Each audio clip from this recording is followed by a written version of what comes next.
And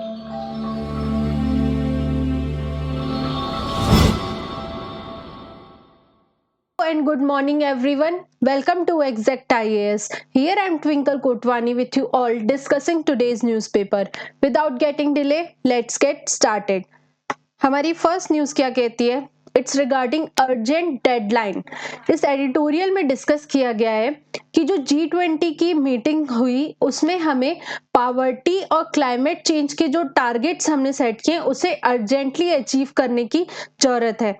यहाँ से मैं G20 को इन डेप्थ डिस्कस करती हूँ क्योंकि यूपीएससी पॉइंट ऑफ व्यू से हमारे लिए G20 बहुत इंपॉर्टेंट है और इसका सिग्निफिकेंस भी इंडिया के लिए अभी ज्यादा है। एक एक करके समझते हैं। पहली चीज G20 क्या है?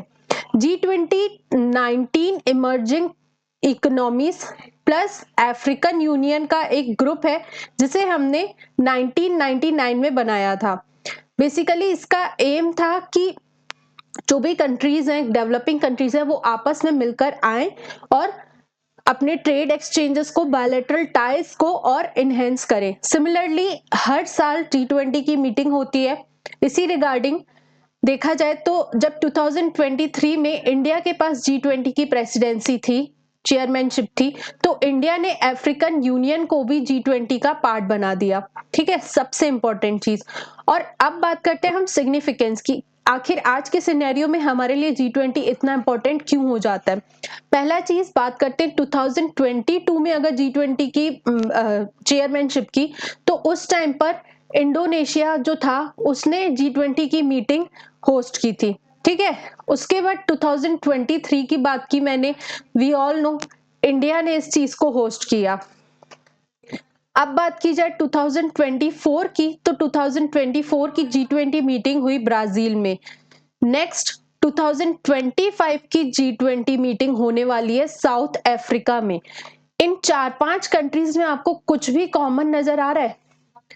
कॉमन है इनका स्टेटस। कहीं ना कहीं ये चारों कंट्रीज जो हैं ये डेवलपिंग कंट्रीज हैं। ये कंट्रीज ग्लोबल साउथ का पार्ट है। सो जब पूरी ग्लोबल साउथ की कंट्रीज के पास G20 की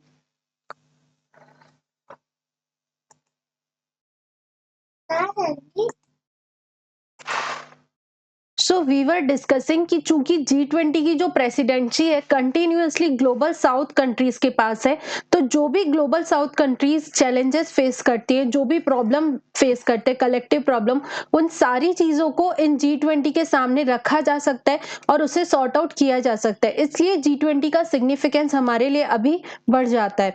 अब हम बात करते हैं अभी की G20 मीटिंग में क्या चीजें डिस्कस की गई और क्या हमारे लिए इंपॉर्टेंट है। पहली चीज जो एडिटोरियल में बताई गई है वो है पावर्टी के बारे में। सो G20 की इस मीटिंग में फर्स्ट टाइम हमने global hunger and poverty alliance बनाया, that is global hunger and poverty alliance. इस अलायंस में हमने बात की कि हमें एक टास्क फोर्स बनाना है जो कि ग्लोबली लेवल पर पावर्टी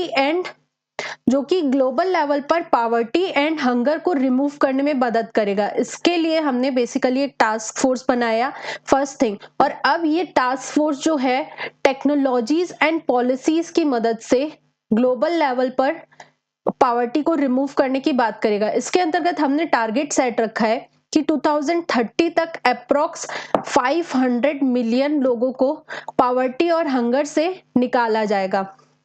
ठीक है, ये सबसे इंपॉर्टेंट चीज थी G20 में डिस्कस की गई। कुछ और पॉइंटर्स हैं जो हमें G20 की मीटिंग से सामने निकल कर है। पहला चीज, इसमें हमने क्लाइमेट फाइनेंस के बारे में भी बात की। वी ऑल नो सबसे इंपॉर्टेंट जो आज की डेट में हमारे लिए है वो है क्लाइमेट चेंज मिटिगेशन को हैंडल करना। हम पॉलिसीज बनाते हैं, हम अपने टारगेट सेट करते हैं, बस उन सब चीजों को अचीव करने के लिए हमें जरूरत है फाइनेंस की, पैसों की। सो इस G20 मीटिंग में भी हमारे सामने ग्लोबल फाइनेंस को लेकर के चीजें सामने आई। Third and most important thing, इसमें रिकमेंड किया गया टैक्सेशन लगाने की बात की गई। टैक्सेशन ऑफ द बिलियनियर, मतलब कि जो हमारी कंट्री में सुपर रिच या यूं कह लो अल्ट्रा रिच पीपल्स है ना, उनके ऊपर 2% टैक्सेशन लगाने के लिए बात की जा रही है। And the third one is, जो और भी चीजें, फोर्थ पॉइंट इज, जो और चीजें G20 की समिट में डिस्कस की गई वो है रिन्यूएबल एनर्जी। मतलब कि बात की जा रही है कि जो हमारा एनर्जी सेक्टर है उसमें रिन्यूएबल एनर्जी का कंट्रीब्यूशन ज्यादा होना चाहिए। रिन्यूएबल एनर्जी की कंट्रीब्यूशन को बढ़ाने के लिए G20 समिट में ये भी बात की गई कि जो कंट्रीज अपने स्टेट्स में, अपनी कंट्री में फॉसिल फ्यूल सब्सिडी प्रोवाइड कर रही हैं, उस सब्सिडी को अब बंद किया जाए।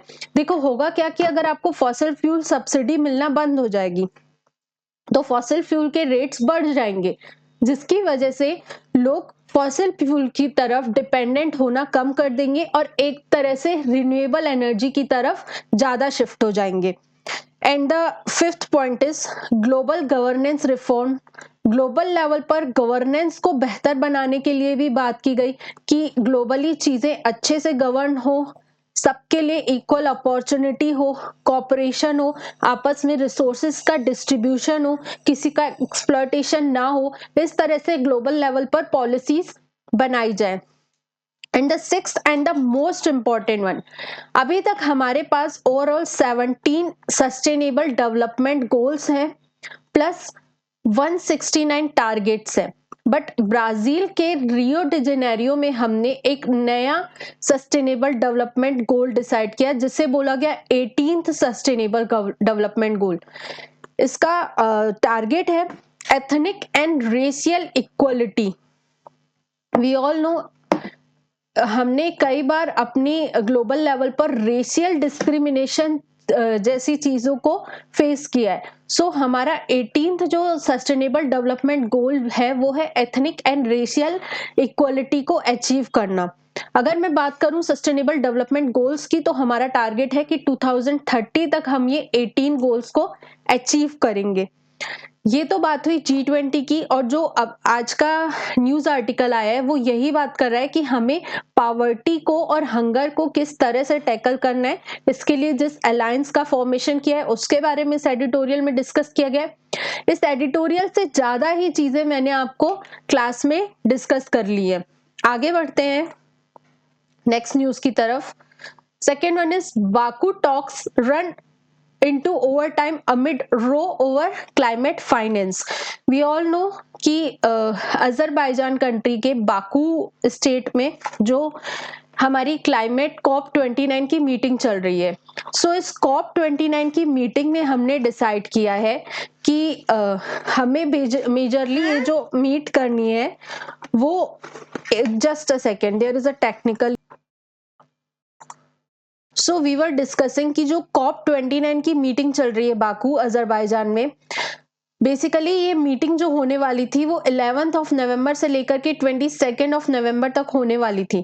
और हम सब ने कई बार इस चीज को डिस्कस किया कि इस मीटिंग का मेन जो एम था वो था क्लाइमेट फाइनेंस को लेकर के, कि ग्लोबल लेवल पर हमने पॉलिसीज तो बना दी हैं बट उनको इम्प्लीमेंट करने के लिए हमें फाइनेंस की जरूरत है।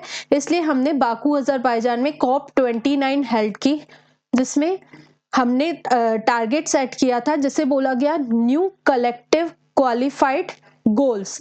इस न्यू कलेक्टिव क्वालिफाइड गोल्स के अंतर्गत जो डेवलपिंग नेशंस हैं वो डिमांड कर रही थी पैसों की, फाइनेंस की, कि जो भी क्लाइमेट चेंज का इम्पैक्ट उनके ऊपर हुआ है, क्योंकि डेवलपिंग नेशंस ही क्लाइमेट चेंज के सबसे ज्यादा वल्नरेबिलिटी में रह रहे हैं, इसलिए उन्हें ज्यादा पैसे की जरूरत है। सो उनका कहना ये था कि हमें ट्रिलियंस के अमाउंट में पैसे की जरूरत है। बट ये देखा गया कि अगर मिनिमम बात की जाए तो मिनिमम 700 बिलियंस की जरूरत है क्लाइमेट मिटिगेट करने के लिए, एडेप्टेबिलिटी को लाने के लिए। बट जो डेवलप्ड नेशंस हैं वो इतना लार्ज अमाउंट कंट्रीब्यूट करने के लिए एग्रीमेंट साइन ही नहीं कर रही हैं। वो ये चाहती है कि हम सिर्फ और सिर्फ $250 बिलियन प्रोवाइड करेंगे, वो भी 2035 तक। ये बहुत छोटा सा अमाउंट है, इससे टारगेट्स नहीं अचीव हो पाएंगे, क्लाइमेट चेंज को नहीं टैकल किया जा सकता है। इसलिए जो भी मीटिंग अभी चल रही है COP29 की, इसके एक्सटेंशन की बात की गई कि 1-2 दिन हम इस मीटिंग को एक्सटेंड करेंगे ताकि हम किसी एक सॉल्यूशन तक तो पहुंच पाए, किसी एक एग्रीमेंट तक तो एटलीस्ट पहुंच पाए। अगली न्यूज क्या कहती है, 10 Maoists gun down in Chhattisgarh. यहाँ से हम टॉपिक लिंक करते हैं लेफ्ट विंग एक्सट्रीमिज्म को। वी ऑल नो इंडिया में लेफ्ट विंग एक्सट्रीमिज्म का अगर ओरिजिनेशन देखा जाए तो हालांकि बहुत पहले से है, बट अगर इंडिपेंडेंस के बाद देखा जाए तो मेजरली इस एडिटोरियल में डिस्कस किया गया है नक्सलाइट्स के बारे में, माओइस्ट्स के बारे में। 1967 में वेस्ट बंगाल स्टेट के नक्सलबारी विलेज में हमें देखने को मिला नक्सलाइट्स के बारे में, नक्सलबारी के बारे में। हुआ क्या कि जो लोग लोगों का ग्रुप जो गवर्नमेंट ऑफिशियल्स पर जिनको भरोसा नहीं था, जिनका मानना ऐसा था कि अगर हमें अपनी डिमांड्स फुलफिल करवानी है, हमें अपने अकॉर्डिंग गवर्नेंस करवाना है, तो हमें इस पॉलिटिकल रिजाइम को, इस गवर्नमेंट को हटाना पड़ेगा। इसके लिए जो ये लेफ्ट विंग एक्सट्रीमिज्म वाले पीपल रहते हैं, ये फॉलो करते हैं रिवॉल्यूशन का पाथ, सबसे इंपॉर्टेंट चीज। और ये मेजरली गवर्नमेंट ऑफिशियल्स पर, लॉ इन्फोर्समेंट एजेंसीज पर ही अटैक करते हैं। बट जो हमारी गवर्नमेंट है, करंट गवर्नमेंट है, उन्होंने टारगेट सेट रखा है कि हम मार्च 2026 तक इस एक्सट्रीमिज्म को, लेफ्ट विंग एक्सट्रीमिज्म को खत्म करेंगे। अगर डेटा देखा जाए तो होम मिनिस्ट्री के अकॉर्डिंग इंडिया के 10 स्टेट्स एंड 90 डिस्ट्रिक्ट्स में अभी भी हमें लेफ्ट विंग एक्सट्रीमिज्म देखने को मिलता है। मेजरली जो कोस्टल स्टेट्स हैं, फॉर एग्जांपल उड़ीसा हो गया, वेस्ट बंगाल हो गया, आंध्र प्रदेश, तेलंगाना, छत्तीसगढ़, इन सारे रीजन्स में हमें लेफ्ट विंग एक्सट्रीमिज्म बहुत ज्यादा देखने को मिलता है और यहीं से हमें खत्म करने की बात की जा रही है। गवर्नमेंट अलग अलग पॉलिसीज के साथ आगे बढ़ रही है इस एक्सट्रीमिज्म को खत्म करने के लिए। पहली चीज कि गवर्नमेंट ने कई सारी स्कीम चला रखी है कि अगर कोई पर्सन अपने हथियार, अपने रेवोल्यूशन का पाथ छोड़ता है, गवर्नमेंट के सामने सरेंडर करता है, फोर्सेस के सामने सरेंडर करता है, तो उसे एक अपॉर्चुनिटी दी जाएगी रिफॉर्म करने की। उसकी एजुकेशन, उसको पॉलिटिकल उसको एक प्लेस दी जाएगी, उसके लिए अपॉर्चुनिटीज ओपन की जाएंगी, जॉब के रास्ते ओपन किए जाएंगे, ताकि वो मेन स्ट्रीम में जुड़ सके और जो पाथ उसने रेवोल्यूशन का अपनाया है उसे वो छोड़ दे। दूसरी चीज, हम पंचायती राज इंस्टीट्यूशन या यूं कह लो लोकल गवर्नेंस को प्रमोट करने की बात कर रहे हैं कि जो रीजन्स लेफ्ट विंग एक्सट्रीमिज्म से अफेक्टेड है, उन रीजन्स के लोकल लोगों में ही अवेयरनेस फैलाने की कोशिश कर रहे हैं कि इन सब चीजों से क्या उन्हें हासिल होगा और क्या उन्हें ये बात कंटिन्यू करना चाहिए या छोड़ करके गवर्नमेंट का साथ देना चाहिए। क्योंकि गवर्नमेंट ने ऑलरेडी, जो हमारा इंडियन कॉन्स्टिट्यूशन है, उसमें कई सारे ऐसे प्रोविजंस हैं जिसमें आप गवर्नमेंट से बात कर सकते हो, गवर्नमेंट से डायलॉग्स की मदद से उनको अपनी चीजें पहुंचा सकते हो। फॉर एग्जाम्पल प्रोटेस्ट भी कर सकते हो, किसी चीज के लिए एजिटेट भी कर सकते हो। बट इसका मतलब ये नहीं है कि आप रेवोल्यूशन के थ्रू गवर्नमेंट को अपनी बात मनवाओगे। यही चीजें डिस्कस की गई इस एडिटोरियल में। ये बात किया गया कि छत्तीसगढ़ में भी हम सब जानते हैं नक्सलाइट्स रहते हैं, बस्तर वाले रीजन में, सुकमा वाले रीजन में, इन सब रीजन्स में फोर्सेस काम कर रही है और इसी दौरान 10 माओइस्ट ने सरेंडर कर दिया फोर्सेस के सामने। वो अब ये पाथ छोड़ करके मेन स्ट्रीम में जुड़ने के लिए रेडी हो गए हैं। इस एडिटोरियल में ये पूरा चीजें डिस्कस की गई हैं कि रेवोल्यूशन मीन्स का यूज करते 1976 से ओरिजिनेट हुआ, और अगर मैप में इसे देखा जाए तो इंडिया के इस रीजन में बेसिकली हमें माओइस्ट मूवमेंट या नक्सलाइट्स मूवमेंट देखने को मिलता है। Next news is SC to take a call on easing GRAP 4 curbs in capital on November 25। Delhi का पॉल्यूशन को हमने कई बार बहुत डेप्थ में डिस्कस किया है, तो आज इसे मैं ज्यादा डेप्थ में डिस्कस नहीं करूंगी, सिर्फ ये न्यूज क्या कहती है इसे मैं बताऊंगी। समराइज करूं तो जैसे जिस हिसाब की भी दिल्ली की पॉल्यूशन रहती है, जैसे कि एयर क्वालिटी इंडेक्स में पब्लिश किया जाता है, रोज बताया जाता है, उस हिसाब से देखा गया कि पिछले 2 दिनों से दिल्ली की एयर क्वालिटी इंप्रूव हो रही है। सुप्रीम कोर्ट ने इशू किया है कि हमने ग्रेडेड रिस्पॉन्स एक्शन प्लान बना के रखा है, उसमें हमें बैन को कम करना चाहिए। जो हम graded response action plan 4 implement कर रहे हैं, उसे कम करके 2 तक लेके आने की बात की जा रही है, नवंबर 25 तक। Next news is Supreme Court asked CAQM to file data on paddy burnt area in Punjab and Haryana. ये भी जो न्यूज है ये दिल्ली के पॉल्यूशन से ही रिलेटेड है। जो दिल्ली में पॉल्यूशन लेवल है जिसका एक मेजर रीजन स्टबल बर्निंग को भी माना जाता है। सो ये जो न्यूज है ये स्टबल बर्निंग से ही रिलेटेड है। देखो हुआ क्या कि जब से 2021 में CAQM बनाया गया, एयर क्वालिटी को मैनेज करने के लिए हमने एक कमीशन बनाया।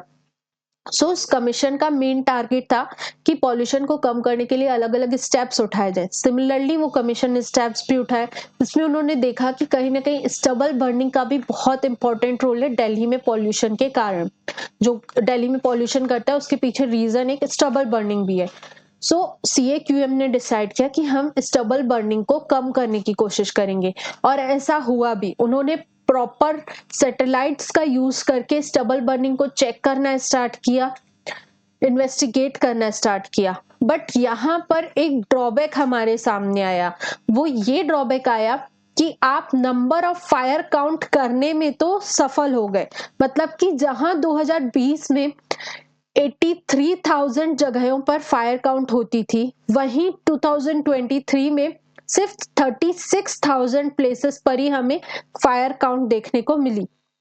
मतलब कि huge decrease in the number. But वहीं अगर मैं इस चीज को एरिया से कंपेयर करूं ना, तो यहां पर दिखता है हमें कि क्या चीज हो रही है आखिर। 2020 में 16 लाख हेक्टेयर जगह पर हमें फायर देखने को मिलती थी, स्टबल बर्निंग देखने को मिलती थी। बट अब वो चीज 24 हेक्टेयर में कन्वर्ट हो गई है। 2023 में हमें 24.2 लाख हेक्टेयर जगहों पर फायर नजर आई। मतलब कि एक जगह तो आप शो कर रहे हो कि फायर काउंट कम हुई है, बट वो भी तो देखो कि एरिया बढ़ गया है। तो at the end stubble burning के कारण जो पॉल्यूशन होता है वो बढ़ ही गया है, वो कम नहीं हुआ है। इसी रिगार्डिंग सुप्रीम कोर्ट ने कहा है CAQM को कि आप हमें प्रॉपर डेटा दिखाओ, डेटा बताओ कि आखिर कितना कहाँ पॉल्यूशन हुआ है। आगे बढ़ते हैं, नेक्स्ट न्यूज क्या कहती है। In Supreme Court, Kerala Women's Panel backs High Court order to give full HEMA report to SIT। देखो कुछ समय पहले केरला की जो मलयालम फिल्म इंडस्ट्री है उसके ऊपर एलिगेशंस लगाए गए कि जो ये फिल्म इंडस्ट्री है इसमें मेजरली हमें देखने को मिल रहा है कि विमेन्स के लिए वर्किंग कंडीशंस अच्छे नहीं है। विमेन्स को अगर काम करना है तो उन्हें सेक्सुअल हैरेसमेंट, सेक्सुअली उनको एक्सप्लॉइट किया जाता है।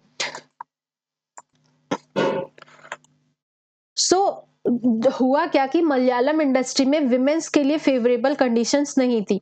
तो वहां के जो हाई कोर्ट है उन्होंने एक जस्टिस हेमा कमेटी फॉर्म की, और जस्टिस हेमा कमेटी को बोला गया कि इन सारी चीजों का इन्वेस्टिगेशन किया जाए, वर्किंग कंडीशंस क्या है, क्या सच में विमेन्स के लिए फेवरेबल कंडीशंस नहीं है।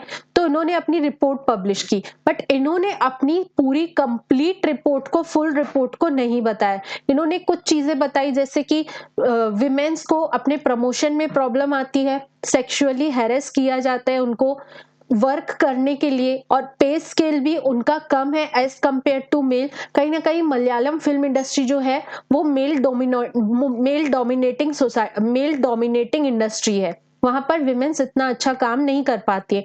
एज वेल एज जो वर्क प्लेस है वहां पर भी उनके लिए basic amenities, even separate washrooms तक भी नहीं बनाए जाते। सो ये सारी चीजें हेमा रिपोर्ट ने सामने रखी। अब इस रिपोर्ट को लेकर के ही ये बात की गई कि सुप्रीम कोर्ट ने ऑर्डर दिया है कि जो हेमा कमेटी रिपोर्ट का फुल रिपोर्ट है उसे स्पेशल इन्वेस्टिगेटिंग टास्क को सबमिट किया जाए, ताकि इस पूरे मैटर को अच्छे से इन्वेस्टिगेट किया जाए और इस पर किसी रूलिंग तक पहुंचा जा सके। आगे बढ़ते हैं, नेक्स्ट न्यूज क्या कहती है।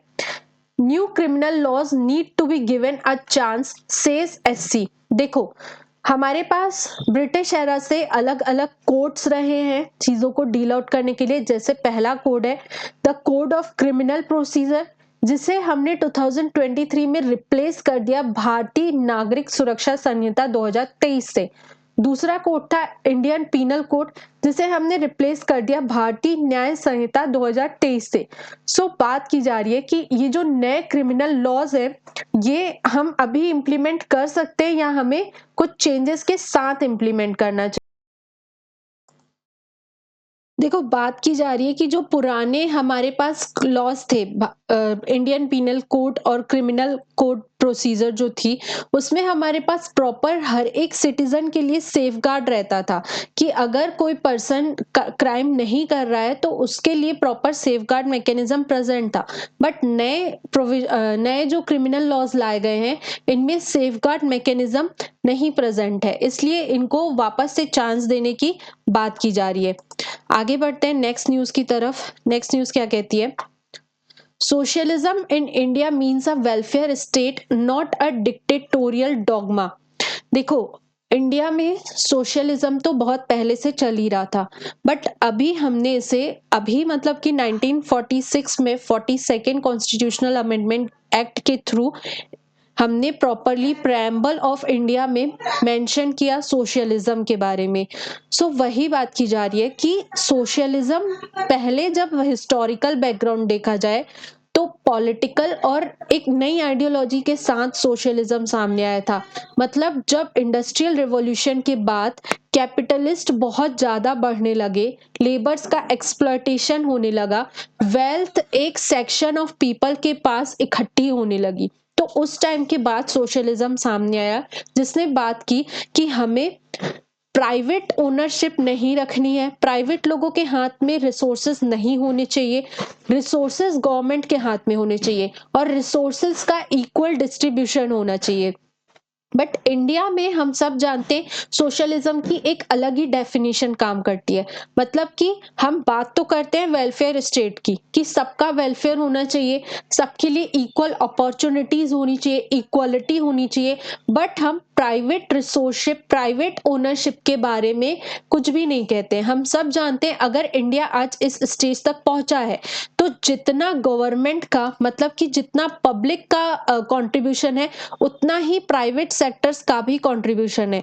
दोनों ने जब मिलकर स्टेप बढ़ाए आगे तब जाके इंडिया की इकोनॉमिक ग्रोथ अच्छी हो सकी है। इसलिए जो हमारा सोशलिज्म है वो दूसरी कंट्रीज के सोशलिज्म से अलग है। हम प्राइवेट इंडिविजुअल्स को, प्राइवेट सेक्टर्स को भी बेनिफिट प्रोवाइड करने के लिए उतनी ही इक्वल अपॉर्चुनिटी देते हैं जितना कि बाकी लोगों के लिए अवेलेबल है। Next news is India US ties built on a strong foundation, says White House। अभी रिसेंटली क्या हुआ कि जो हमारे अडानी हैं उनके ऊपर यूएस प्रोसिक्यूटर्स के द्वारा एलिगेशंस लगाए गए।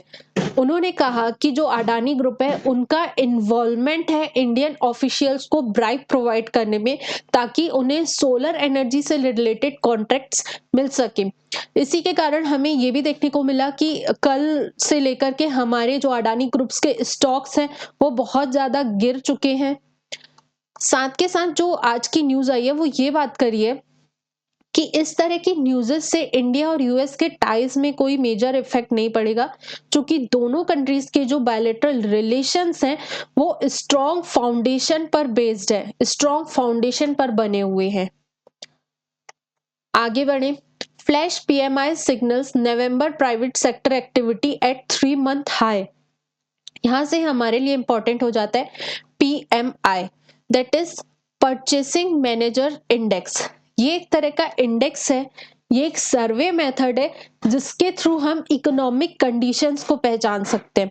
होता क्या है, इसमें majorly manufacturing sector as well as service sector को हमें सर्वे किया जाता है।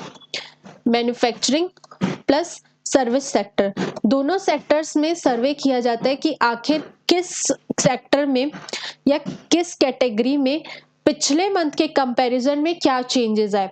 इसमें क्या होता है कि हम सेक्टर्स को स्केलिंग प्रोवाइड करते हैं 0 to 100। मान लो अगर किसी सेक्टर ने 50 से ज्यादा रेटिंग हासिल की, मतलब कि उस सेक्टर में एक्सपेंशन हुआ है। उस मान लो उस कोई गुड्स का हम मैन्युफैक्चर कर रहे हैं, अगर उसकी रेटिंग 50 से ऊपर है मतलब कि उस गुड्स ने पिछले मंथ के कंपैरिजन में इस मंथ में एक्सपेंशन किया है। और सेकंड होता है अगर हमारी रेटिंग 50 से कम आई, मतलब कि वो सेक्टर कॉन्ट्रैक्ट हो रहा है, वहां पर प्रोडक्शन का लेवल कम हो रहा है, उस सेक्टर में श्रिंकिंग देखने को मिल रही है। यही सारी चीजें बताई गई हैं कि एक सर्वे बेस्ड मेजर है जो कि हमें मैन्युफैक्चरिंग और सर्विस सेक्टर का अलग अलग डेटा प्रोवाइड करता है और हमें बताता है कि आने वाले समय में इकोनॉमिक कंडीशंस कैसी होने वाली है, किस सेक्टर में प्रोडक्शन दिख सकता है और कौन सा सेक्टर हमें श्रिंक होता हुआ नजर आ सकता है। Next one is Forex reserves see sharpest weekly drop on record, hit over 4-month low। ये बहुत इंपॉर्टेंट कॉन्सेप्ट है, इसे थोड़ा सा ध्यान से समझना। देखो हुआ क्या कि अभी 2024 में यूएसए में इलेक्शंस हुए और इलेक्शन में हमारे सामने गवर्नमेंट बनी डोनाल्ड ट्रंप की। डोनाल्ड ट्रंप का सबसे जो मेन कैंपेन का पार्ट था या जो अभी भी सबसे जिस चीज पर वो फोकस करते हैं वो है मेकिंग अमेरिका ग्रेट अगेन। मतलब कि अमेरिकन्स के लिए ज्यादा अपॉर्चुनिटीज लाना, अमेरिकन्स को ज्यादा प्रॉफिट प्रोवाइड करना, जो ट्रेड रिलेशंस हैं वो भी अमेरिका के फेवर में लाने की ज्यादा बात की जाती है। इससे क्या होगा कि अमेरिकन्स के लिए नई अपॉर्चुनिटीज लाई जाएगी, कहीं ना कहीं यूएसए की इकोनॉमी ग्रो करेगी। मतलब कि अगर इकोनॉमी ग्रो करेगी मतलब कि वहां का पैसा अच्छा, उसकी पावर बढ़ेगी। एट द एंड हुआ क्या कि डॉलर हमारे सामने स्ट्रांग होता हुआ नजर आएगा।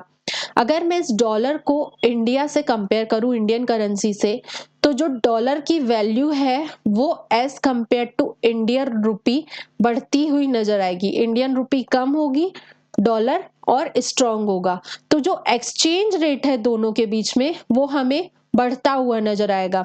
जहां मान लो पहले मैं बताऊं, डॉलर अगर $1 देने पर मुझे 74 रुपीज मिलते थे, या अगर मुझे $1 परचेस करना है तो मुझे 74 रुपीज देने पड़ते थे। अगर डॉलर स्ट्रांग हो रहा है मतलब कि अब मुझे $1 परचेस करने के लिए 84 पॉइंट समथिंग रुपीज देने पड़ रहे हैं। मतलब कि डॉलर की वैल्यू बढ़ी, रुपी डिवैल्यूएट हुआ। ठीक है, अब हुआ क्या कि हम एक आप सिर्फ इंडिया अपना ट्रेड खुद से तो नहीं करता है ना, हम ग्लोबली कनेक्टेड है, हमारा ट्रेड अलग अलग कंट्री से होता है और ट्रेड होता है डॉलर में, जो इंपोर्ट एक्सपोर्ट होता है कंट्री का वो होता है डॉलर में। उसी रिगार्डिंग अगर डॉलर की वैल्यू बढ़ती जाएगी और रुपी हमारा डेप्रिशिएट होता जाएगा तो इससे हमारा मार्केट खराब होने लगेगा। मार्केट में इन्फ्लेशन जैसी सिचुएशन देखने को मिल सकती है, हमारे एक्सपोर्ट्स कम हो जाएंगे, इंपोर्ट्स बढ़ने लगेंगे, कहीं ना कहीं इकोनॉमिक स्टेबिलिटी क्वेश्चन मार्क में आने लगेगी। इस चीज को टैकल करने के लिए जब भी ऐसा होता है कि मतलब कि क्या हुआ, डॉलर महंगा हुआ, रुपी सस्ता हुआ, डॉलर महंगा होने की वजह से मार्केट में डॉलर हमें कम देखने को मिलेगा, लोगों के पास इतना पैसा ही नहीं होगा कि वो इतना महंगा डॉलर लेके आए। तो इस रेट को मेंटेन करने के लिए जो आरबीआई रहती है, किसी भी कंट्री की सेंट्रल बैंक रहती है, वो क्या करती है, अपने फॉरेक्स रिजर्व में से डॉलर को निकाल करके मार्केट में डाल देती है, जिससे मार्केट में इनफ डॉलर प्रेजेंट रहे, जिससे ये जो एक्सचेंज रेट है ना ये मेंटेन रहे। इसीलिए आरबीआई ने अभी क्या किया, अपने फॉरेक्स रिजर्व में से डॉलर को निकाल करके मार्केट में डाल दिया। इसकी वजह से आरबीआई का फॉरेक्स रिजर्व हमें कम होता हुआ नजर आ रहा है, जो कि रिकॉर्ड लो पर चल रहा है, 4-मंथ लो पर चल रहा है। यहां से हमारे लिए सिर्फ न्यूज इतनी आई थी कि फॉरेक्स रिजर्व कम हुआ, उसके पीछे का क्या रीजन था और इसके क्या इम्प्लीकेशंस हो सकते हैं, ये सब हमने डेप्थ में समझ लिया। आगे चलते हैं। जो एडिटोरियल आए हैं आज के वो इतने ज्यादा यूपीएससी ओरिएंटेड नहीं है, सिर्फ इसमें यही बताया जा रहा है जो अभी का सिनेरियो चल रहा है। फॉर एग्जांपल यूक्रेन ने जिस तरह से यूक्रेन के ऊपर हमला किया गया, जिस तरह से मिडिल ईस्ट में अनरेस्ट जैसा माहौल चल रहा है, सिमिलरली इंडिया में भी एक टाइम पर वायलेंस लाइक सिचुएशंस थी। फॉर एग्जांपल जब हमें नई नई आजादी मिली थी 1960s के बाद, हमारी कंट्री में कम्युनिस्ट मूवमेंट बहुत बढ़ रहा था। यही सारी चीजें डिस्कस की गई हैं, बट ये यूपीएससी पॉइंट ऑफ व्यू से इतनी इंपॉर्टेंट नहीं है, इसलिए हम इसको ज्यादा इंपॉर्टेंस नहीं दे रहे। बस इतना ही पता रहना चाहिए कि एडिटोरियल में किस तरह से इंडिया में वॉयलेंस हुआ था, इन सारी चीजों पर डिस्कस किया गया है। Next one is democratising AI needs a radically different approach. हमने कल एआई को बहुत डेप्थ में समझा था। एआई क्या होता है, इसके क्या बेनिफिट्स हैं, क्या ड्रॉबैक्स हैं और क्या वे फॉरवर्ड है।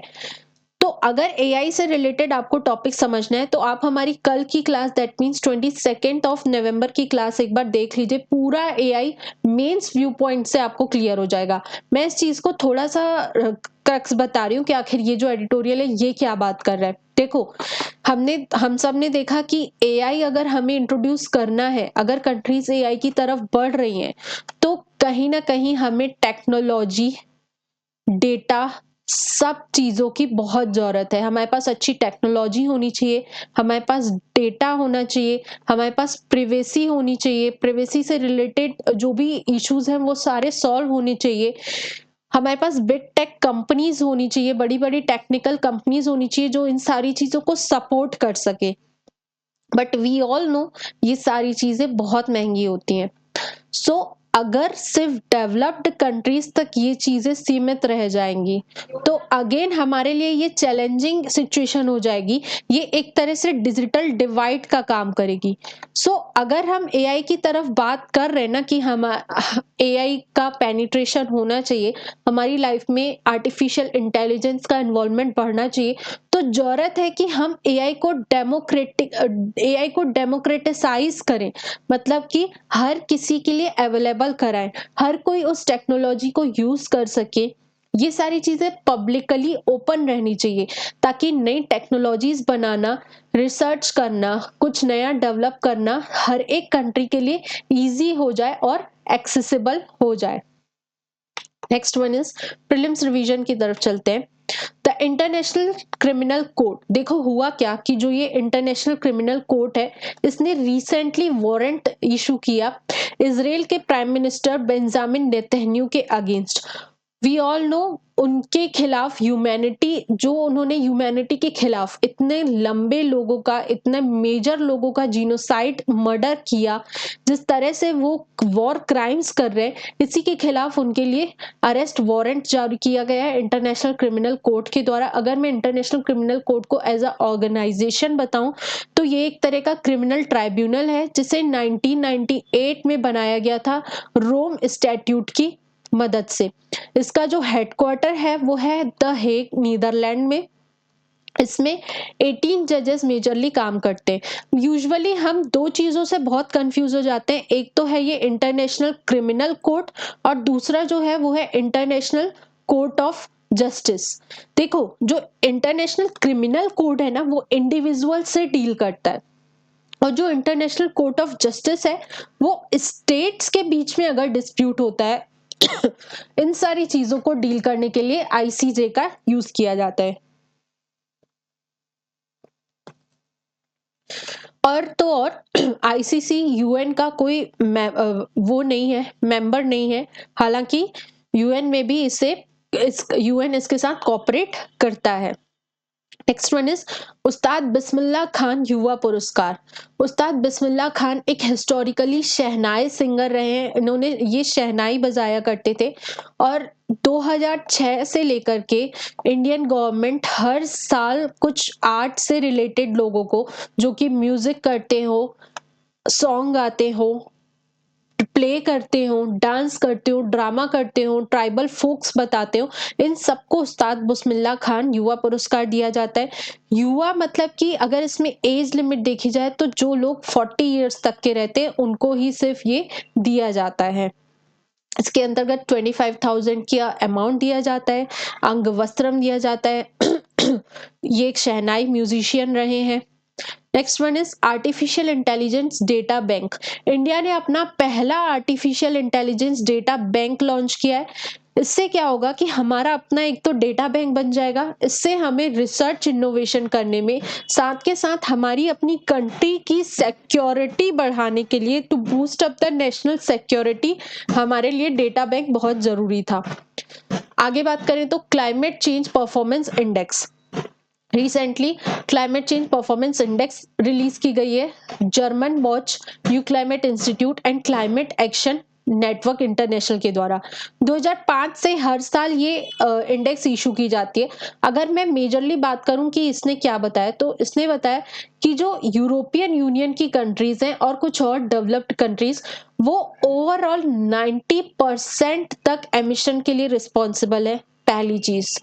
दूसरी चीज, इन्होंने इंडिया के एफर्ट्स को अप्रिशिएट किया कि जिस तरह से इंडिया सोलर एनर्जी की तरफ शिफ्ट कर हो रहा है, रिन्यूएबल एनर्जी की तरफ शिफ्ट हो रहा है, ये एक अप्रिशिएबल स्टेप है। तीसरी चीज जो इसने बताई हमें, देखो ये 90% तक रिस्पॉन्सिबल है। सेकेंड थिंग इज, इंडिया का रिन्यूएबल एनर्जी पॉलिसी में जो स्टैंड है वो काफी अच्छा है, पॉजिटिव डेवलपमेंट कर रहा है इंडिया। और India is among the 10 countries with the largest developed coal reserve and is currently planning to increase its production। मतलब कि जहां हम बात कर रहे हैं कि फॉसिल फ्यूल्स के ऊपर डिपेंडेंसी कम करनी है, वहीं देखा जा रहा है कि इंडिया एक लार्जेस्ट कोल रिजर्व के साथ एक कंट्री है जो कि प्लान कर रहा है कि हमें अपना कोल प्रोडक्शन बढ़ाना है। ये सारी चीजें इस इंडेक्स में बताई गई। Next one is international cooperative alliance. New Delhi एक हमारा इंटरनेशनल कोऑपरेटिव अलायंस को मीटिंग को होस्ट करने वाला है। ये एक अलायंस है जिसे हमने 1895 में बनाया था, और ऐसा पहली बार हो रहा है कि ये मीटिंग इंडिया में होने जा रही है। बेसिकली इसमें कोऑपरेटिव्स को लेकर के डिस्कशन किया जाएगा, जो भी कोऑपरेटिव्स हैं उनमें क्या चैलेंजेस हैं, क्या पॉलिसीज हमें बनानी है, किस तरह से उनके कोऑपरेशन को मैक्सिमाइज किया जाए। Next one is cold waves. अभी तक हमने सुना था हीट वेव्स के बारे में, अब हमारे सामने कोल्ड वेव्स जैसी चीजें आ रही है। वी ऑल नो ये क्यों हो रहा है, just because of extreme climate change. इस तरह से वेदर कंडीशंस हो गई है ना कि हमें टेम्परेचर एक्सट्रीम में देखने को मिल रहा है। गर्मी के टाइम में हमें देखने को मिलता है हीट वेव्स, अब ठंड के टाइम में हमें देखने को मिल रहा है कोल्ड वेव्स। हमारे लिए इंपॉर्टेंट हो जाता है कोल्ड वेव्स की डेफिनेशन को समझना। किसी भी प्लेन रीजन में अगर मिनिमम टेम्परेचर लेस देन और इक्वल टू 10 डिग्री सेल्सियस है, तो वहां पर कोल्ड वेव जैसी कंडीशंस प्रिवेल करती है। और अगर हिली रीजन में मिनिमम टेम्परेचर लेस देन या इक्वल टू 0 डिग्री सेल्सियस है, तो वहां पर हमें देखने को मिलती हैं कोल्ड वेव्स जैसी चीजें। So this was all about today. Thank you so much, hope you all like the session.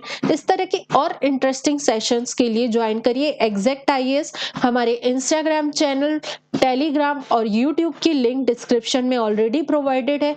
अगर आपको कोई भी क्वेरी है तो डिस्क्रिप्शन में व्हाट्सएप नंबर भी दिया हुआ है, आप उसमें हमें मैसेज कर सकते हैं।